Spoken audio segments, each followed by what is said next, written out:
જે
નશાબંધીની નીતિને વરેલું રાજ્ય છે, હાલમાં સ્થાનિક સ્વરાજ્યની ચૂંટણી ચાલુ હોય, અમદાવાદ રેન્જના પોલીસ મહાનિરીક્ષક શ્રી નાઓએ ખેડા જિલ્લા પોલીસને આ સંદર્ભે કડક હાથે કાર્યવાહી હાથ ધરવા જણાવતા પોલીસ અધિક્ષક શ્રી ખેડાના માર્ગદર્શન હેઠળ એસઓજી પોલીસ ઇન્સ્પેક્ટર શ્રી સિમ્પી નાઓએ છેલ્લા 3 દિવસની અંદર જુદી જુદી જગ્યાએથી માહિતી મેળવી અને નાર્કોટિક્સ એક્ટ હેઠળના 2 ગુના શોધી કાઢેલ છે, જેમાં પ્રથમ જોવા જઈએ તો તારીખ 10/4/24ના રોજ પોલીસ ઇન્સ્પેક્ટર શ્રી સિમ્પીને માહિતી મળેલી કે કઠલાલ જે તાલુકો છે તેના અભરૂપુર એના કણજ વિસ્તારની અંદર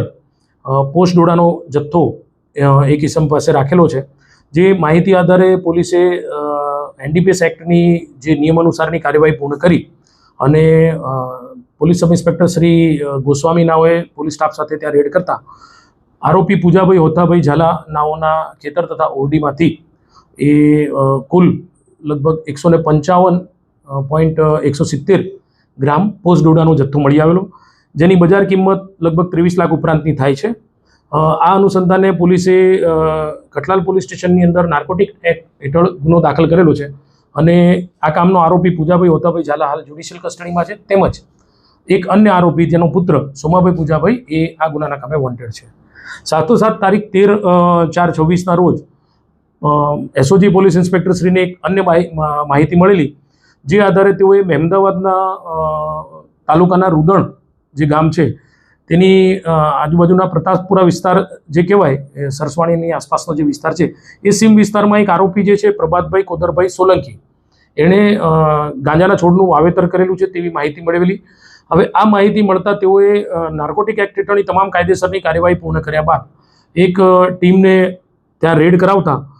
ત્યાંથી ખેતરમાંથી 20.780 ગ્રામ લીલા છોડ અને સૂકા લગભગ 2.460 ગ્રામ સૂકો એ ગાંજાનો જથ્થો મળી આવેલો. આ બંને કેસ અનુસંધાને પોલીસે નાર્કોટિક એક્ટ હેઠળ કાર્યવાહી હાથ ધરેલી છે અને હાલમાં આજે બીજો જે ગુનો નોંધાયેલો છે તેનો આરોપી જે કહેવાય પ્રભાતભાઈ કોદરભાઈ સોલંકી એ પોલીસે એરેસ્ટ કરી અને રિમાન્ડ ઉપર છે. આમ જોવા જઈએ તો છેલ્લા 3 દિવસની અંદર પોલીસે 35 લાખથી વધુનો નાર્કોટિક્સનો જે મુદ્દામાલ શોધી અને કુલ 2 આરોપીની અટકાયત કરેલ છે અને ખૂબ જ સારી કામગીરી કરેલ છે.